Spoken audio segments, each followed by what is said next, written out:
जय हिंद दोस्तों, मेरा नाम है पराग। आप देख रहे हैं नॉलेज लाइब्रेरी और आज का जो हमारा टॉपिक है वो है हीट डोम के बारे में।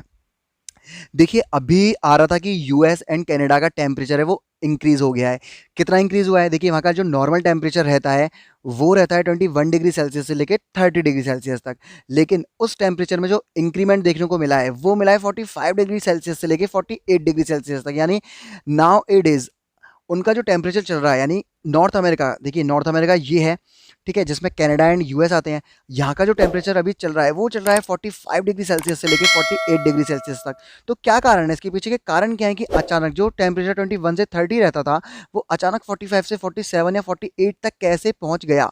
तो इसके पीछे का जो कारण है वो कारण यही है, उसका नाम है हीट डोम। ठीक है, अब अपन जानेंगे कि हीट डोम होता क्या है ना, और रीजंस क्या हैं, इम्पैक्ट क्या होते हैं, लानिनो क्या होता है, एल नीनो क्या होता है। तो सबसे पहले अपन जान लेते हैं कि हीट डोम आखिर में होता क्या है। देखिए, बहुत ही सिंपल भाषा में ऐसे अपन समझते हैं हीट डोम के बारे में। देखिए, ये है नॉर्थ अमेरिका का पार्ट।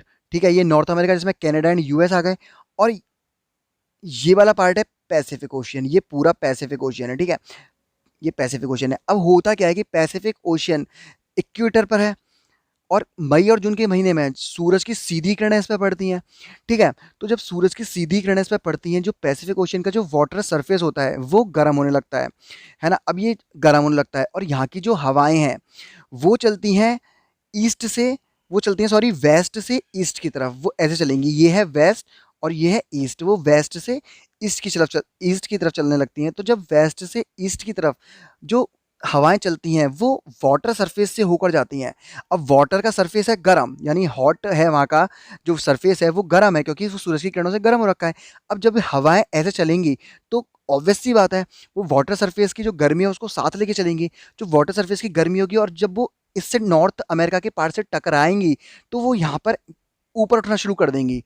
ठीक है, और क्योंकि क्या होता है कि हवा का टेम्परेचर यहाँ पर हो जाएगा कम, नॉर्थ अमेरिका कोस्ट गार्ड की साइड। जब हवा का यहाँ पर टेम्परेचर कम हो जाएगा, हवा का वायुदाब यहाँ पर कम हो जाएगा, तो जो हवा की डायरेक्शन होगी वो होगी अपवर्ड, यानी वो ऊपर की तरफ हवा बढ़ेगी। और जब ऊपर की तरफ बहेगी तो वो नॉर्मल हवा से मिलके जो आसपास के एरिया होते हैं उनको अपनी चपेट में ले लेती है, जिससे क्या होता है कि वहाँ का जो टेम्परेचर है वो अचानक बढ़ जाता है, और वहाँ पर अचानक से गर्मियाँ बढ़ जाती हैं, जिससे लोगों को काफ़ी परेशानी का सामना करना पड़ता है। जैसे अमेरिका और कनाडा के लोगों को आदत नहीं है 45 या 47 डिग्री सेल्सियस में रहने की, तो उनके लिए एक बहुत बड़ी प्रॉब्लम हो जाती है। और देखिए, फिर वो यही काम करते हैं, वो समुद्र में निकल जाते हैं। उनके लिए गवर्नमेंट्स वहाँ की फाउंटेन्स वगैरह लगा रही है अलग अलग जगह पर, ताकि वो खुद को ठंडा रख सकें, खुद की बॉडी को ठंडा रख सकें। तो ये तस्वीरें आपको वहाँ देखने को मिल जाएंगी। और अब अपन जानते हैं कि ला नीनो क्या होता है और एल नीनो क्या होता है। देखिए, सबसे पहले अपन एल नीनो के बारे में बात करते हैं।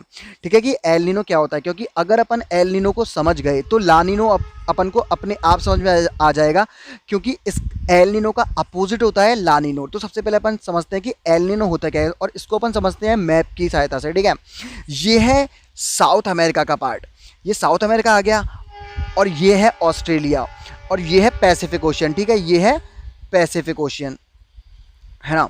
अब होता क्या है, जो साउथ अमेरिका के पार्ट्स है उसके जो कोस्ट गार्ड कंट्रीज हैं, जो पेरू हो गए, चिली हो गई, यहाँ से हवाएं चलना शुरू होती हैं।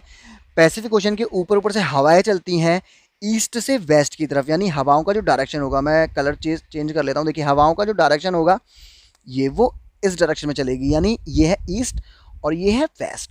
तो वो ईस्ट से वेस्ट की तरफ हवाओं का डायरेक्शन होगा, और ये हवाएं क्या होता है, सीधी नहीं चलती हैं, ये हवाएं ऐसे चलती हैं, यूँ किनारे किनारे आती हैं, ये नीचे होते होते होते होते होते मतलब इसके सरफेस से होते होते, ठीक है, और फिर ये वापस ऊपर की साइड होने लगती हैं।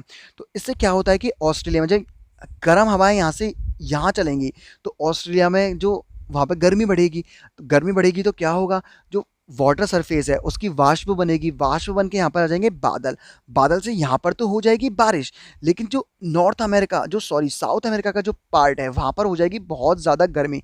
इसको कहते हैं एल नीनो, और एल नीनो में क्या होता है, हवाएं हो जाती हैं गर्म। ठीक है, जिससे क्या होता है, टेम्परेचर हो जाता है इंक्रीज। और लानिनो में क्या होता है, लानिनो में हवाओं का टेम्परेचर, यानी एयर का जो टेम्परेचर होता है वो हो जाता है डिक्रीज, जिससे वहाँ पर कोल्ड डॉम बनने शुरू हो जाते हैं। ठीक है, अगर एल नीनो होगा तो हॉट डॉम बनेगा, और अगर लानिनो होगा तो कोल्ड कोल्ड डॉम बनेगा। तो ये हॉट डॉम के बारे में अपन बात कर रहे थे और इसके इंडिया के ऊपर क्या इम्पैक्ट पड़ते हैं, तो उस वो चीज़ मैं आपको बता दूं। देखो, अगर पैसिफिक ओशियन में हॉट डॉम बनेगा यानी कि वहां पर एल नीनो आएगा, तो एल नीनो के कारण क्या होगा, जो भारत का मानसून है वो थोड़ा सा या तो पीछे खिसक जाएगा, आने में लेट हो जाएगा या तो, और भारत में जो गर्मी होगी वो अपनी एवरेज जो टेम्परेचर होता है उससे 1 या 2% इंक्रीज हो जाएगी, तो यानी अपने यहाँ भी इसका प्रभाव पड़ेगा और यहाँ पर इंडिया के अंदर गर्मी हो जाएगी, ठीक है। और सेम टू सेम ऐसा लानिनो के साथ होता है। लानिनो में अगर वहाँ पे कोल्ड डॉम बन गया तो इंडिया में क्या होगा, ठंड वगैरह होंगी वो बहुत ज़्यादा पड़ेंगी, है ना। मतलब नॉर्मल टेम्परेचर जो होता है इंडिया का उससे माइनस में थोड़ा सा चला जाएगा, माइनस इन द सेंस कि अगर एवरेज 10 हो रहा है तो वो 8 या 5 पे चले जाएगा, अगर एवरेज एवरेज 5 हो रहा है तो वो 3 पे आ जाएगा, ऐसे, ठीक है।